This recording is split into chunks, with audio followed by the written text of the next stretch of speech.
GeM TV நேயர்களுக்கு அன்பு வணக்கம். வழக்கம் போல் விநாயகப் பெருமானை வணங்கி இன்றைய 12 ராசிகளுக்கான பலன்களை காணலாம்.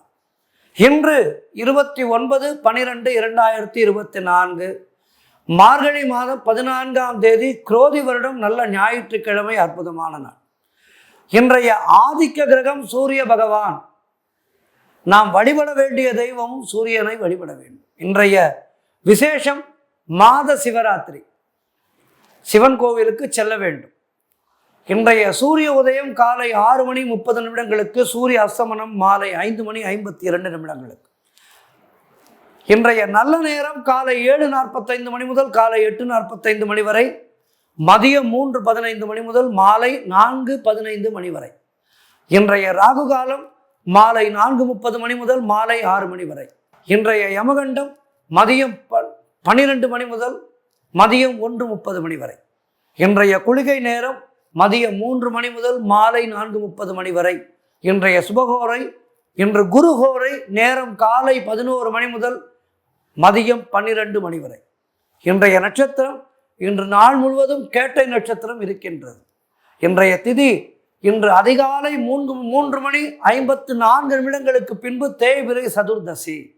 இன்றைய சந்திராட்டம நட்சத்திரம் பரணி நட்சத்திரத்துக்கு சந்திராட்டமம் இருக்கின்றது, கவனமாக இருக்க வேண்டும். அடுத்ததாக இறை பரம்பொருளை வணங்கி 12 ராசிகளுக்கான பலன்களை காணலாம். முதலாவதாக மேஷ ராசி அன்பர்களே, இன்று சந்திரன் உங்கள் ராசிக்கு 8ஆம் இடத்திலே இருக்கின்றார். உங்களுடைய ராசி அதிபதி செவ்வாய் ராசிக்கு 4ஆம் இடத்திலே இருக்கின்றார். இன்றைய நாள் உங்களுக்கு முழுவதும் சந்திராட்டமும் இருக்கின்றது, கவனமாக இருக்க வேண்டும். புதிய முயற்சிகளை தள்ளி போட வேண்டும். கணவன் மனைவிக்குள் வாக்குவாதங்களை தவிர்க்க வேண்டும். மௌனத்தை கடைபிடிக்க வேண்டும். வெளியூர் பிரயாணங்களை முற்றிலுமாக தவிர்க்க வேண்டிய நாள் இன்றைய நாள்.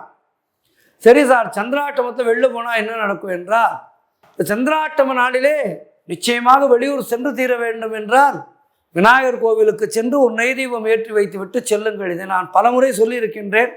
இன்றைய தினம் உங்களுக்கும் இதனை சொல்லுகின்றேன். விநாயகப் பெருமான் கோவிலுக்கு சென்று ஒரு நெய் தீபம் ஏற்றி வைத்து விட்டு இந்த மாலை சாற்றிவிட்டு உங்களுடைய பயணத்தை தொடங்குங்கள். அதே போல் ஆஞ்சநேயருக்கு ஒரு வெற்றிலை மாலை சாற்றிவிட்டு உங்களுடைய பயணத்தை தொடங்கலாம். குலதெய்வ வழிபாடு வெற்றியை தரும். வீண் வாக்குவாதங்களை எல்லாம் முற்றிலுமாக தவிர்க்க வேண்டிய நாள். அதனால் சொன்னேன், மௌனத்தை கடைபிடியுங்கள். மௌனமாக இருந்து விட்டால் இன்றைய நாளிலே பிரச்சனையே கிடையாது. செய்கின்ற தொழிலிலே புதிய முதலீடுகள், புதிய முயற்சிகளை எல்லாம் தவிர்க்க வேண்டிய நாள். அலுவலகத்திலே வேலை பளு அதிகமாக இருக்கும். கோர்ட்டு கேஸ் போன்ற பிரச்சனைகளில் ஈடுபடக்கூடாது. தேவையில்லாத அலைச்சல், மன உளைச்சல், ஏதேனும் பொருள் காணாமல் போகுதல், இப்படி நடக்கும் சந்திராட்டம நாளிலே. அதனால்தான் பயணங்களை தவிர்க்க சொன்னார்கள். ஆகவே பொறுமையை கடைபிடித்து பெருமை சேர வேண்டிய நாள் இன்றைய நாள். ஆகவே இன்றைய நாளிலே மௌனத்தை கடைபிடியுங்கள். பிரயாணங்களை தவிர்த்து கொள்ளுங்கள். இது ரொம்ப முக்கியமாக இருந்தால் வெளில போங்க, இல்லைன்னா போகாதீங்க.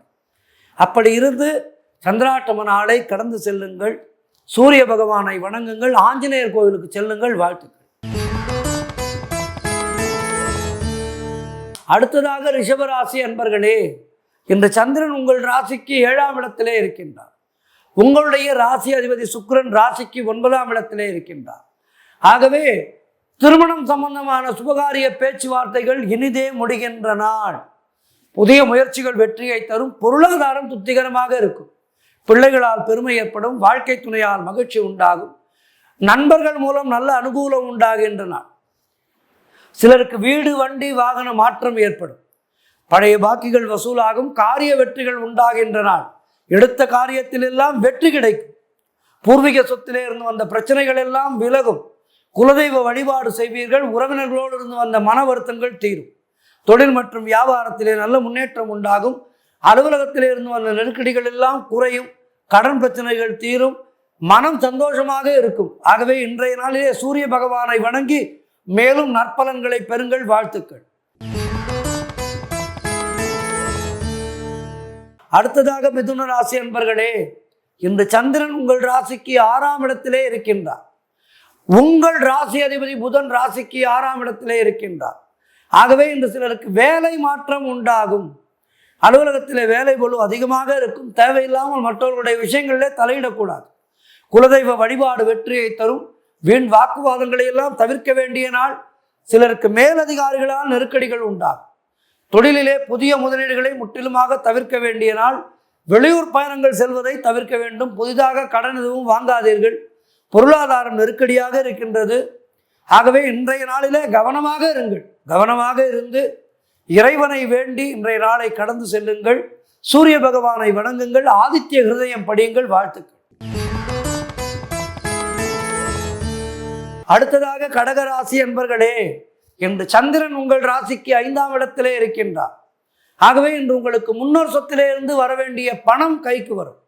கடன் பிரச்சனைகள் முற்றிலுமாக தீரும். குழந்தை பாக்கியம் சிலருக்கு உண்டாகும். சத்சந்தான பிராப்தி உண்டாகின்றன. செய்யும் செயலிலே பெயரும் புகழும் கிடைக்கும். வெளியூர் பயணங்கள் வெற்றியை தரும். உறவினர்களோடு இருந்து வந்த மன வருத்தங்கள் எல்லாம் தீருகின்ற நாள். சிலருக்கு வேலையிலே காத்திருந்த இடமாற்றம் அமையும். பணவரவு அதிகரிக்கும். பொருளாதாரம் திருப்திகரமாக இருக்கும். தொட்டதெல்லாம் பொன்னாகக்கூடிய அற்புதமான நாள். பிள்ளைகளால் பெருமை ஏற்படும். வாழ்க்கை துணையால் நல்ல மகிழ்ச்சி உண்டாகும். வியாபாரத்திலே நல்ல முன்னேற்றம் உண்டாகும். காரிய தடைகள் விலகி நீங்கள் எடுக்கும் முயற்சிகள் எல்லாம் வெற்றியை தருகின்ற அற்புதமான நாள். மனம் மிகவும் உற்சாகமாக காணப்படும். ஆகவே இன்றைய நாள் மிக சிறப்பாக இருக்கின்றது. மேலும் வெற்றிகளை பெறுவதற்கு சூரிய பகவானை வணங்குங்கள். வாழ்த்துக்கள். அடுத்ததாக சிம்ம ராசி அன்பர்களே, இன்று சந்திரன் உங்கள் ராசிக்கு 4ஆம் இடத்திலே இருக்கின்றார். உங்களுடைய ராசி அதிபதி சூரியன் ராசிக்கு 5ஆம் இடத்திலே இருக்கின்றார். ஆகவே இன்று உங்களுக்கு வீடு, வண்டி, வாகன யோகம் உண்டாகும். மனக்குழப்பங்கள் எல்லாம் தீருகின்ற நாள். கடன் தொல்லைகள் முற்றிலுமாக விலகும். தொழிலிலே நல்ல முன்னேற்றம் உண்டாகும். திருமணம் சம்பந்தமான சுபகாரிய பேச்சுவார்த்தைகள் இனிதே முடிகின்றன. உடல் ஆரோக்கியம் சிறப்பாக இருக்கும். வீடு கட்ட எதிர்பார்த்திருந்த வேலைகள் எல்லாம், வீடு கட்டுவதற்கு செய்து வந்த ஏற்பாடுகள் எல்லாம் மிக விரைவாக நல்ல விதமாக முடியும். பொருளாதாரம் திருப்திகரமாக இருக்கும். சிலருக்கு உத்தியோக மாற்றம் ஏற்படும். தாய்வழி சொந்தங்களின் உதவிகள் எல்லாம் கிடைக்கின்றன.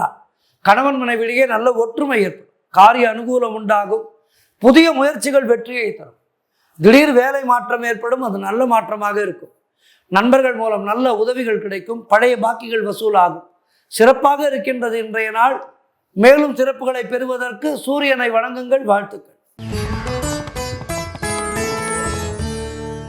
அடுத்ததாக கன்னிராசி அன்பர்களே, இன்று சந்திரன் உங்கள் ராசிக்கு 3ஆம் இடத்திலே இருக்கின்றார். உங்கள் ராசி அதிபதி புதன் ராசிக்கு 3ஆம் இடத்திலே இருக்கின்றார். ஆகவே இன்று பயணங்கள் அதிகமாக மேற்கொள்வீர்கள். நீங்கள் எதிர்பார்த்த வேலைகள் எல்லாம் நல்லபடியாக முடியக்கூடிய அற்புதமான நாள். இளைய சகோதரர்கள் மூலம் நல்ல அனுகூலம் உண்டாகும். நீங்கள் நினைத்தது அனைத்தும் நல்லபடியாக நடக்கக்கூடிய அற்புதமான நாள். தொழில் மற்றும் வியாபாரத்திலே நல்ல லாபம் வரும். உடல் ஆரோக்கியம் சிறப்பாக இருக்கும். சிலருக்கு வீடு, வண்டி, வாகன மாற்றம் ஏற்படும். அலுவலகத்திலே புதிய பொறுப்புகள் மகிழ்ச்சியை தரும். சுபகாரியங்கள் கைகூடி வரும். நண்பர்கள் மற்றும் உறவினர்கள் மூலம் நல்ல ஆதாயம் உண்டாகும். சிலருக்கு உத்தியோக உயர்வு, பதவி உயர்வு போன்றவை கிடைக்கும். காரிய தடைகள் விலகி கூட்டு தொழிலிலே நல்ல லாபம் ஏற்படுகின்றன. எல்லா வகையிலும் இன்றைய நாள் சிறப்பாக இருக்கின்றது. மேலும் வெற்றிகளை பெறுவதற்கு என்ன செய்ய வேண்டும்? சூரிய பகவானை வணங்க வேண்டும். ஆஞ்சநேய மூர்த்தியை வணங்க வேண்டும். வாழ்த்துக்கள். அடுத்ததாக துலாம் ராசி அன்பர்களே, இன்று சந்திரன் உங்கள் ராசிக்கு 2ஆம் இடத்திலே இருக்கின்றார். உங்களுடைய ராசி அதிபதி சுக்கிரன் ராசிக்கு 4ஆம் இடத்திலே இருக்கின்றார். ஆகவே இன்று உங்களுக்கு திடீர் பணவரவு உண்டாகும். திருமண பேச்சுவார்த்தைகள் சுபமாக முடியும். குடும்ப ஒற்றுமை சந்தோஷத்தை தரும். கூட்டு தொழிலிலே நல்ல முன்னேற்றம் உண்டாகும். கணவன் மனைவியிலேயே நல்ல ஒற்றுமை ஏற்படும். சிலருக்கு சுப விரயங்கள் ஏற்படக்கூடிய அற்புதமான நாள். ஏதேனும் விலை உயர்ந்த பொருட்களை வாங்குவீர்கள். சுபகாரியங்கள் கைகூடும். புதிய வேலை வாய்ப்புகள் கிடைக்கும். தொழில் மற்றும் வியாபாரத்திலே நல்ல லாபம் ஏற்படுகின்றன. நண்பர்கள் மூலம் அனுகூலம் உண்டாகும். பழைய பாக்கிகள் வசூலாகும். உழைப்புக்கு ஏற்ற ஊதியம் கிடைக்கும். கடன் பிரச்சனைகள் முற்றிலுமாக தீரும். பதவி உயர்வோடு வேலை மாற்றம் உண்டாகும். ஆகவே இன்றைய நாள் மிக சிறப்பாக இருக்கின்றது. ஆதித்ய பகவானை வணங்குங்கள். வாழ்த்துக்கள். அடுத்ததாக விருச்சிக ராசி அன்பர்களே, இன்று சந்திரன் உங்கள் ராசியிலேயே இருக்கின்றார். உங்களுடைய ராசி அதிபதி செவ்வாய் ராசிக்கு 9ஆம் இடத்திலே இருக்கின்றார். ஆகவே இன்று நீங்கள் நினைத்த காரியங்கள் எல்லாம் நல்லபடியாக நடக்கக்கூடிய அற்புதமான நாள். பொருளாதாரம் திருப்திகரமாக இருக்கும். பிள்ளைகளால் பெருமை ஏற்படும். வாழ்க்கை துணையால் நல்ல மகிழ்ச்சி உண்டாகும். சிலருக்கு புதிய வேலை வாய்ப்புகள் உண்டாகும். செய்தொழிலில் நல்ல லாபம் உண்டாகும். உடல் ஆரோக்கியத்திலே நல்ல முன்னேற்றம் உண்டாகும். பூர்வீக சொத்திலே இருந்து வர வேண்டிய பணம் கைக்கு வருகின்றன. சிலருக்கு குழந்தை பாக்கியம் ஏற்படும். மனம் மிகவும் சந்தோஷமாக இருக்கும். குழந்தைகளால் பெருமை ஏற்படும். கணவன் மனைவிக்குள் இருந்து வந்த பிரச்சனைகள் எல்லாம் முற்றிலுமாக தீருகின்றன. எல்லா வகையிலும் இன்றைய நாள் சிறப்பாக இருக்கின்றது. சூரிய பகவானை வணங்குங்கள். வாழ்த்துக்கள். அடுத்து தனுசு ராசி அன்பர்களே, இந்த சந்திரன் உங்கள் ராசிக்கு 12ஆம் இடத்திலே இருக்கின்றார். உங்களுடைய ராசி அதிபதி குரு ராசிக்கு 6ஆம் இடத்திலே இருக்கின்றார். ஆகவே இன்று சிலருக்கு வெளிநாடு செல்வதற்கான விசா கிடைக்கும். குடும்பத்திலே கணவன் மனைவிக்குள் சண்டை சச்சரவுகள் ஏற்பட்டு விலகுகின்ற நாள். அலுவலகத்திலே பணிச்சுமை அதிகமாக இருக்கும். நண்பர்கள் மூலமும் உறவினர்கள் மூலமும் நல்ல உதவிகள் கிடைக்கும். கூட்டு தொழிலிலே மன வருத்தங்கள் உண்டாகலாம். ஆகவே கூட்டாளிகளோடு கவனமாக பேசுங்கள். குலதெய்வ வழிபாடு மன அமைதியை தரும். உத்தியோகத்திலே இருப்பவர்கள் மிகவும் கவனமாக இருக்க வேண்டிய நாள். திருமண பேச்சுவார்த்தைகள் தாமதமாகும். வீடு வண்டி சம்பந்தமான விரை செலவுகள் சிலருக்கு ஏற்படலாம். ஆகவே மிக கவனமாக இருங்கள். காரிய தடைகள் ஏற்பட்டு விலகிவிடும். ஆகவே இன்றைய நாளிலே நீங்கள் காரிய தடைகள் எல்லாம் விலங்க விநாயக பெருமானை வணங்குங்கள். காரிய தடைகள் விலக விநாயக பெருமானை வணங்குங்கள். மற்றபடி நல்ல பலன்களை பெறுவதற்கு சூரிய பகவானை வணங்குங்கள். வாழ்த்துக்கள். அடுத்ததாக மகர ராசி அன்பர்களே, இன்று சந்திரன் உங்கள் ராசிக்கு 11ஆம் இடத்திலே சஞ்சரிக்கின்றார். உங்களுடைய ராசி அதிபதி சனி ராசிக்கு 2ஆம் இடத்திலே இருக்கின்றார். ஆகவே இன்று நீங்கள் நினைத்ததெல்லாம் நல்லபடியாக நடக்கக்கூடிய அற்புதமான நாள். முன்னோர்களுடைய ஆசீர்வாதம் பரிபூர்ணமாக கிடைக்கும். கணவன் மனைவிடையே நல்ல ஒற்றுமை அதிகரிக்கும். குழந்தைகளால் மகிழ்ச்சி உண்டாகும். உறவினர்களால் ஆதாயம் உண்டாகும். தந்தை வழி சொத்து கைக்கு வரும். புதிய முயற்சிகள் வெற்றியை தரும். சிலருக்கு குழந்தை பாக்கியம் உண்டாகும். உங்களுடைய காரியங்கள் அனைத்தும் நல்லபடியாக நடக்கக்கூடிய அற்புதமான நாள். உத்தியோகத்திலே சம்பள உயர்வு, பதவி உயர்வு போன்றவை கிடைக்கும். திருமண பேச்சுவார்த்தைகள் சுபமாக முடியும். புதிய வேலை வாய்ப்புகள் உண்டாகும். எல்லா வகையிலும் இன்றைய நாள் சிறப்பாக இருக்கின்றது. மேலும் வெற்றிகளை பெறுவதற்கு சூரிய பகவானை வணங்குங்கள். வாழ்த்துக்கள். அடுத்ததாக கும்பராசி அன்பர்களே, இன்று சந்திரன் உங்கள் ராசிக்கு 10ஆம் இடத்திலே இருக்கின்றார். உங்களுடைய ராசி அதிபதி சனி ராசியிலேயே இருக்கின்றார். ஆகவே இன்று தொழிலிலே நல்ல லாபம் ஏற்படும். நீங்கள் எடுக்கின்ற முயற்சிகள் எல்லாம் வெற்றி கிடைக்கும். எதிர்பார்த்த பணம் கைக்கு வரும். சுபகாரியங்கள் நடக்கக்கூடிய அற்புதமான நாள். வேலை இல்லாதவர்களுக்கு நல்ல வேலை கிடைக்கும். உழைப்புக்கு ஏற்ற ஊதியம் கிடைக்கின்றன. கடன் பிரச்சனைகள் முற்றிலுமாக தீரும். பொருளாதார வளர்ச்சி உண்டாகும். காரிய தடைகள் விலகும். வீடு வண்டி வாகன மாற்றம் ஏற்படும். சிலருக்கு குழந்தை பாக்கியம் உண்டாகும். குடும்ப ஒற்றுமை சந்தோஷத்தை தரும். எல்லா வகையிலும் இன்றைய நாள் மிக சிறப்பாக இருக்கின்றது. மேலும் வெற்றிகளையும் சிறப்புகளையும் பெறுவதற்கு சூரிய பகவானை வணங்குங்கள். ஆஞ்சநேய மூர்த்தியை வணங்குங்கள். வாழ்த்துக்கள். அடுத்ததாக 12 ராசிகளிலே இறுதியான ராசி மீன ராசி அன்பர்களே, இந்த சந்திரன் உங்கள் ராசிக்கு 9ஆம் இடத்திலே சஞ்சரிக்கின்றார். உங்களுடைய ராசி அதிபதி குரு ராசிக்கு 3ஆம் இடத்திலே இருக்கின்றார். ஆகவே இன்று உங்களுக்கு எல்லா பாக்கியங்களும் கிடைக்கக்கூடிய அற்புதமான நாள். புதிய தொழில் முயற்சிகள் வெற்றியை தரும். கணவன் மனைவியிடையே நல்ல ஒற்றுமை ஏற்படும். நினைத்த காரியங்கள் நல்லபடியாக நடக்கும். கூட்டு தொழிலிலே நல்ல லாபங்கள் வரக்கூடிய நாள். வேலை மாற்றம் சிலருக்கு ஏற்படும். பொருள் வரவு, தன லாபம் அதிகரிக்கும். திடீர் அதிர்ஷ்டம் சிலருக்கு தேடி வரும். தொழில் மற்றும் வியாபாரத்திலே நல்ல வளர்ச்சி உண்டாகும். திருமணம் சம்பந்தமான சுபகாரிய பேச்சுவார்த்தைகள் இனிதே முடிகின்றன. சிலருக்கு தந்தை வழியிலே நல்ல அனுகூலம் உண்டாகும். கடன் தொல்லைகள் முற்றிலுமாக விலகும். நண்பர்கள் மூலம் எதிர்பார்த்த உதவிகள் கிடைக்கின்ற நாள். எல்லா வகையிலும் இன்றைய நாள் உங்களுக்கு சிறப்பாக இருக்கின்றது. மேலும் சிறப்புகளை பெறுவதற்கு சூரிய பகவானை வணங்குங்கள். ஆஞ்சநேய மூர்த்தியை வணங்குங்கள். இன்றைய ஆன்மீக தகவல்: ராமர், ஸ்ரீராமர் விஷ்ணுவனுடைய அவதாரம். கலியுகத்திலே நாம் எல்லோரும் எப்படி வாழ வேண்டும் என்பதற்கு ஒரு உதாரண புருஷராக வாழ்ந்து காட்டி, ஒரு மனிதன் என்றால் இப்படித்தான் வாழ வேண்டும் என்று வாழ்ந்து காட்டிவிட்டு சென்றார் ராமபிரான். ராமரை ஏன் நாம் இவ்வளவு கொண்டாடுகின்றோம் என்றால், பெரியவன் சிறியவன், கற்றவன் கற்காதவன், ஏழை பணக்காரன் இப்படி எந்த விதமான பேதங்களையுமே பார்க்காமல் அனைவரையும் சமமாக பார்த்தவன் ஸ்ரீராமன். ஆகவேதான் ராமனை கொண்டாடுகின்றோம். எவன் ஒருவன் ராமபக்தனாக இருக்கின்றானோ அவனுக்கு மாச்சரியங்கள் தெரியாது. இவர் பெரியவர், இவர் ஏழை என்று யாரையும் பாகுபடுத்தி பார்க்க மாட்டான் உண்மையான ராமபக்தன். ஆகவே ராமரை வணங்கினால் அவருடைய குணங்கள் எல்லாம் நமக்கும் வந்துவிடும். ராமர் எப்படி ஒரு இறுதி வரை நல்ல குணங்களோடையே வாழ்ந்தாரோ, அரசகுமாரனாக இருந்த போதும் ஒரே நிலையிலே இருந்தார். அந்த நிலையிலே இருந்து மாறி கானகம் சென்று வனாந்திரவாசியாக திருந்த போதும் ஒரே மாதிரி இருந்தார். அதன் பின்பு ராவணனை அழித்து சீதையை காப்பாற்றி மறுபடியும் அயோத்தி வந்து மீண்டும் மன்னனாக ஆன போதும் ஒரே மாதிரி இருந்தார். அவருடைய குணத்திலே மாற்றமே இல்லை. அப்படி மாறாத குணம் கொண்டு எப்போதும் ஒரே மாதிரி இருந்தார் ராமபிரான். அதனால்தான் அவரை நாம் கொண்டாடுகின்றோம். இப்போது கூட ஒரு சிலரிடம் நல்ல குணங்கள் அமைந்திருந்தால் கல்யாண குணங்கள் கொண்டவர், ராமனை போன்றவர் என்று சொல்வார்கள். காரணம், ராமனுக்கு அப்புறம் நல்ல குணங்கள் கொண்டவர்களே இல்லையா என்று கேட்கலாம். ஒட்டுமொத்தமாக, அதாவது மனிதனாக பிறந்த எல்லோருக்கும் ஏதேனும் ஒரு கெட்ட குணம் இருக்கும்.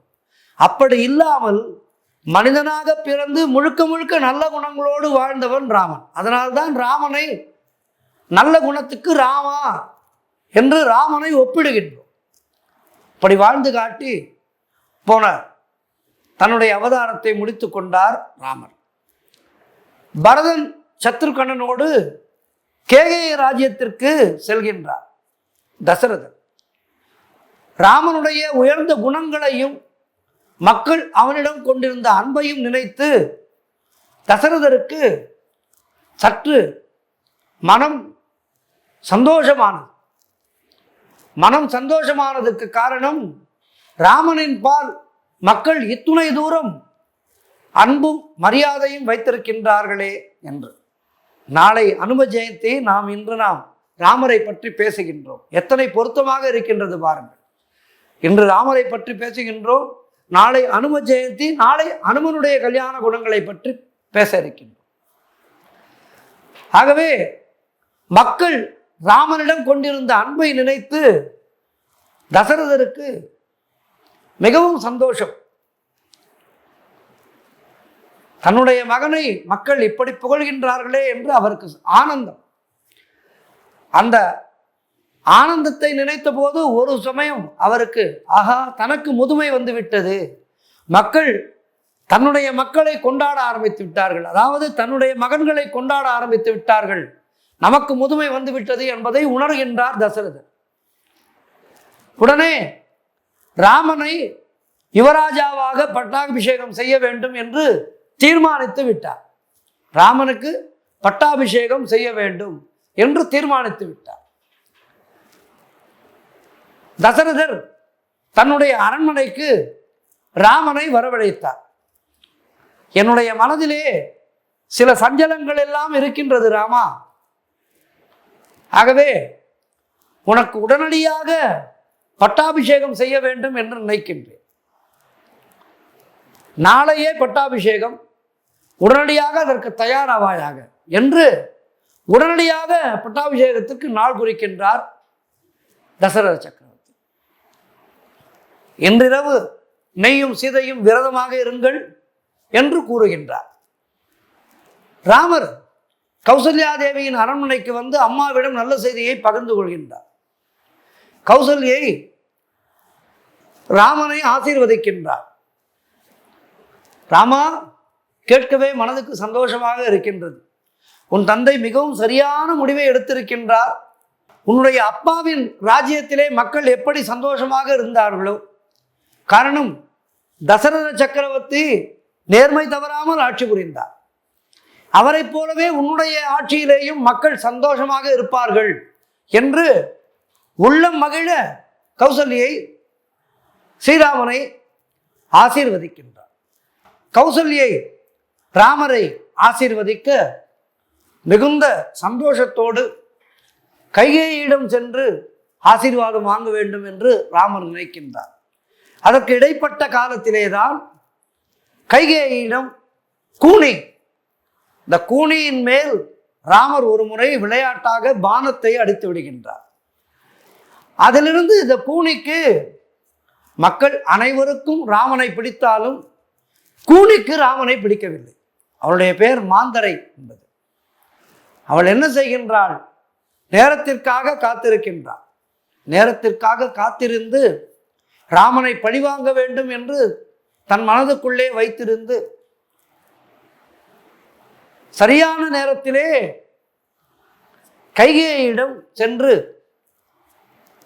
உன் பரதன் நாடாள வேண்டும் என்று கேள், ராமன் கானகம் செல்ல வேண்டும் என்று கேள் என்று துர்போதனை செய்கின்றாள் கைகேயிக்கு. அதன் பிறகு நடந்த விவரங்கள் தான் நமக்கு தெரியும்.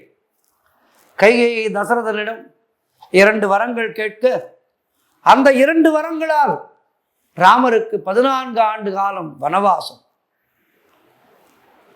ஆனால் ராமனை ஏன் கொண்டாடுகின்றோம் என்றால், கைகேயிடம் ராமர் வந்து நின்றபோது கைகேயி சொன்ன ஒரே வார்த்தை, உடனடியாக கானகம் செல்ல போகின்றாய். தசரத சக்கரவர்த்தியிடம் கைகேயி ராமன் வனவாசம் செல்ல வேண்டும் என்று வரம் வாங்க, அதன் பின்பு தசரதருக்கு மூர்ச்சையே ஆகிவிடுகின்றார். காரணம், தன்னுடைய மகன் மேல் அவ்வளவு பற்று வைத்திருந்தார். ராமன் கானகம் சென்று தவிக்க வேண்டுமா என்று கலங்கி போனார் தசரதர். ஆனால் ராமன் அதனால் கொஞ்சமும் நடுங்கவில்லை. தன்னுடைய தந்தை சொன்னவுடன் மர உரி தரித்து கொண்டான். நேராக கைகேயிடம் சென்று ஆசீர்வாதம் பெற்றுக்கொண்டான். கைகேயியை வெறுக்கவில்லை. கலியுகத்திலே நாம் எல்லோரும் எப்படி இருக்கின்றோம்? யாரேனும் நம்ம ஏதேனும் சொல்லிவிட்டால் அவர்கள் மேல் கரம் வைக்கின்றோம். ஆனால் ராமன் தனக்கு அத்துணை பெரிய தீங்கு செய்த கைகேயியை எள்ளளவும் வெறுக்கவில்லை. நேராக சென்று அவருடைய பாதத்திலே நமஸ்காரம் செய்து, அம்மா நான் புறப்படுகின்றேன், தந்தை என்னை கானகம் செல்ல பணித்திருக்கின்றார், நான் சென்று வருகின்றேன், அம்மா ஆசை கூறுங்கள் என்கின்றார். இதனால்தான் ராமனை கல்யாண குணங்கள் கொண்டவன் என்று சொல்கின்றோம். இப்படி கல்யாண குணங்கள் கொண்ட ஸ்ரீராமனை நாம் அனுதினமும் துதித்தால் ராமனிடம் உள்ள நல்ல பண்புகள் எல்லாம் நம்மையும் வந்து சேரும். இந்த உலகத்திலே நாம் வாழும் வரை ராமனை போல் வாழ்ந்து நம்முடைய ஜென்மம் கடை தேறுவதற்கு அந்த வாழ்க்கை முறை மிகவும் உதவும். ஆகவே ராமனுடைய நாமத்தை அனுதினமும் சொல்லுவோம். ராமா ராமா ராமா ராமா என்று துதிப்பவர்க்கு மனம் சஞ்சலம் இல்லாமல் மாறிவிடும். சஞ்சலம் இல்லாத மனத்திலே எந்த விதமான குறைகளும் இல்லை. நாம் குறையில்லாமல் வாழ்க்கையிலே வாழ வேண்டும் என்றால் நம்முடைய மனதை நிறையாக வைத்திருக்க வேண்டும். எப்படி நிறையாக வைத்திருக்க வேண்டும்? நல்ல குணங்களாய் நிறைத்து வைத்திருக்க வேண்டும். நல்ல குணங்களை நிறைத்து வைத்திருந்தால் நம்முடைய வாழ்வு செம்மையாக இருக்கும். ராமருடைய பாதங்களை பணிந்து இன்றைய நாள் எல்லோருக்கும் சிறப்பாக இருக்க பிரார்த்தித்துக் கொள்கின்றேன். நன்றி, வணக்கம்.